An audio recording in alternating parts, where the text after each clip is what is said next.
Hey guys, I am back with another game, and with us today we have a new co-caster. His name is Broody.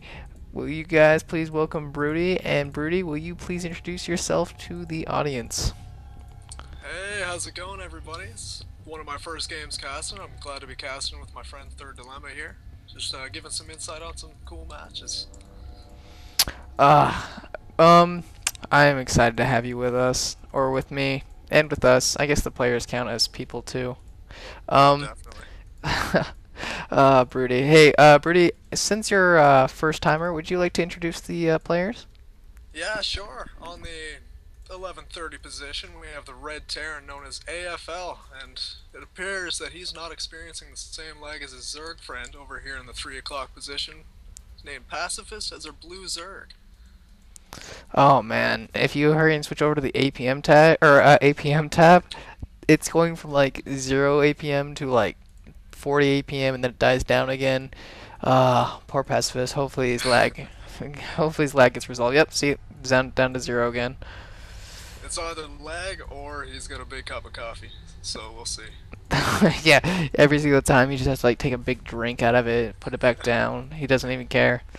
All right, this map is Antigua Shipyards. What have your games been like on this map? They've been pretty drawn out, but usually I find the main engagements happening around when I take my third base, and that's not a Zerg. I find with Zerg I get big battles and want to engage around my fourth base, which is usually a battle for the gold. The gold expansion. Wow, I don't think I've ever even gotten the gold expansion on this map. I don't think I've even actually gotten past a third base on this map. So from what I understand, your games are pretty macro oriented. Oh yes, I try to macro as much as possible. I mean, cheese is definitely a really strong way to open, but it can leave you behind quite significantly. I agree with that, but however, I am quite the cheesy player. I used to play only macro. I would be a gentleman. I would open up, 10 supply, 12 racks, 14 racks, go from there, you know. I wouldn't ever do anything, too offensive. Oh, no, I was gentlemanly. I didn't want to do anything like that, but then I realized after a few months, you know what, a win's a win, so now I cheese almost every opening. And you're probably one of the only gentlemen on this StarCraft 2 game. Exactly. I can't say that I am anymore. I rage very hard.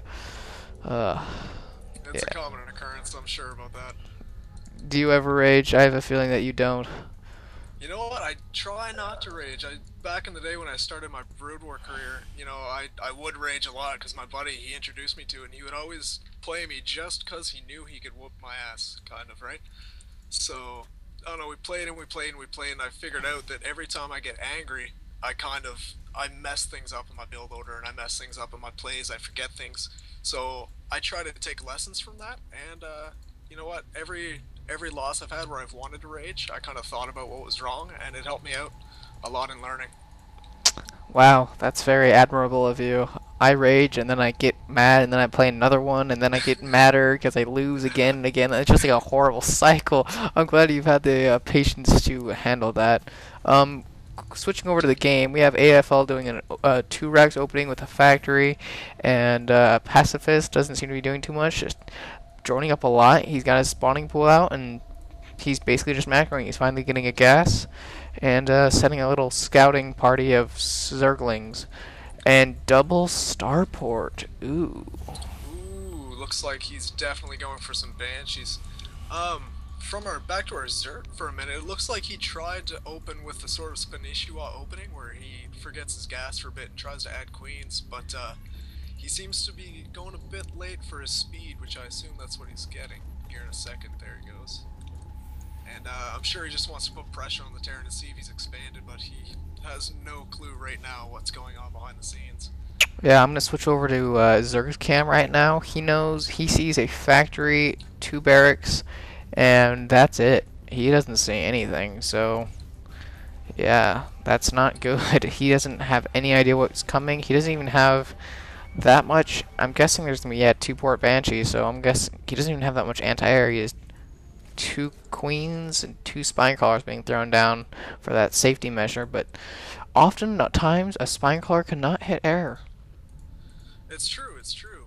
Uh, One thing I was gonna point out is that the Zerg should probably have sacrificed an Overlord around probably the 25 food mark, just to be sure. He's got him sitting there, but he kind of wants to play passive. He thinks he's ahead right now, and he has the Evo Chamber for early detection and early pressure against that. But without that Overlord Scout going into the Terran main, he's not going to have a clue, and this attack is really going to hit hard.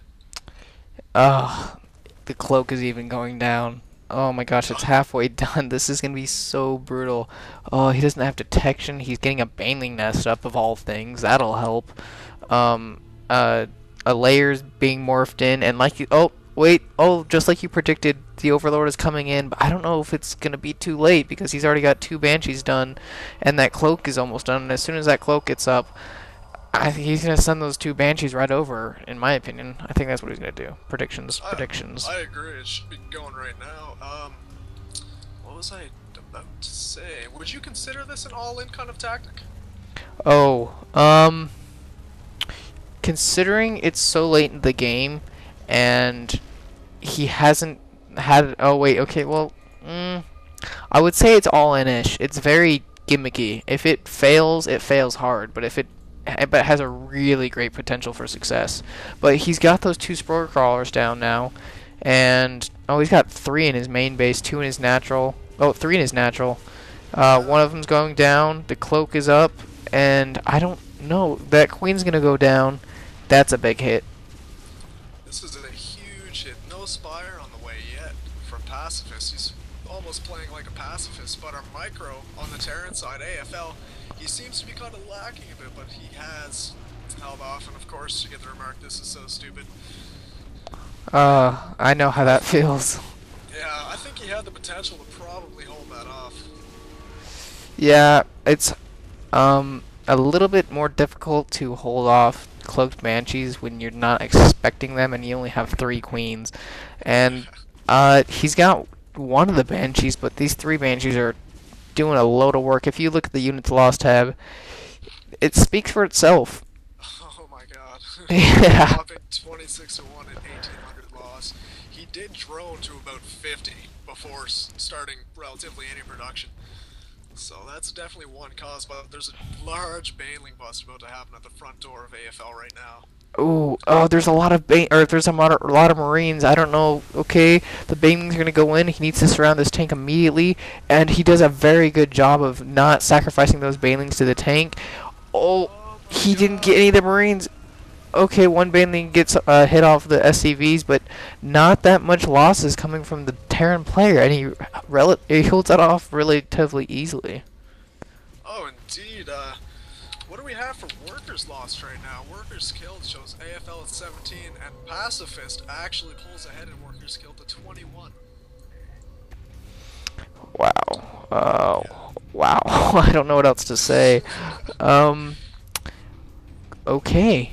I need to bring up my menu again. Looking. Okay, these banshees are going back in. Two of them are halfway dead. This sport crawler is trying to get in position, and now because of the patch, sport crawlers only take 6 seconds, and that sport crawler gets one banshee down, but there's two left.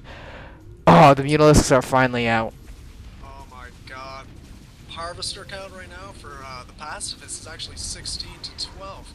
I think he has this game in the bag, despite his early loss. Do you think the Terran will be able to expand safely, though? That's the big question. Because with these Mutalisks out, that's when expanding becomes a lot harder. And it's 12, almost 13 minutes into the game. He's only got Banshees at one tank and a few Marines. And a few Marines is not very good against Mutalisks. And he doesn't even have that many. I don't know. I'm He like, has an incredible feat to pull off right now. It's going to take a lot of micro. four banshees going around the back the long way, long way. A lot of these Marines are half dead. A lot of these SCVs are half dead, and two Vikings come out. So these Mulists will have to get out of there. Yeah, they're going to be driven off for the time being. I think he could have taken those Banshees not through Mississauga, not to the southern states here. He could have just took the highway straight to the Zerg's base, and I figured he could probably linger around the spire and both the gases actually, every single gas, he could probably linger around and get it and stop meter production altogether. Let's see what his choices are here though. He's got almost full cloak on all four of his banshees. If you notice something, look at the mineral lines for both bases. I mean, the mineral line for the natural is extremely undefended, excuse me. And, yep, like he said, he's going to take down that gas, he cloaks, and now these mutas are looking kind of stupid just sitting there. Oh, yeah, he had to pull away from the range of that because everybody knows the actual sight range of a spore crawler is quite a bit larger than how much it can hit.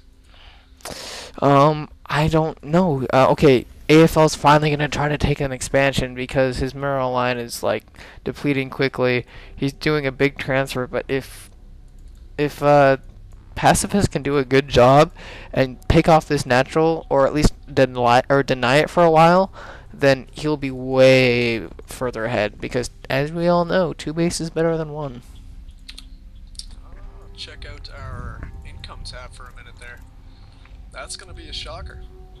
That will be a shocker. You know what? I bet you anything. AFL probably thinks he's quite a marginally far ahead because when you open up with banshees and you get that many kills, you feel pretty in power. And if you take a notice, he's not doing that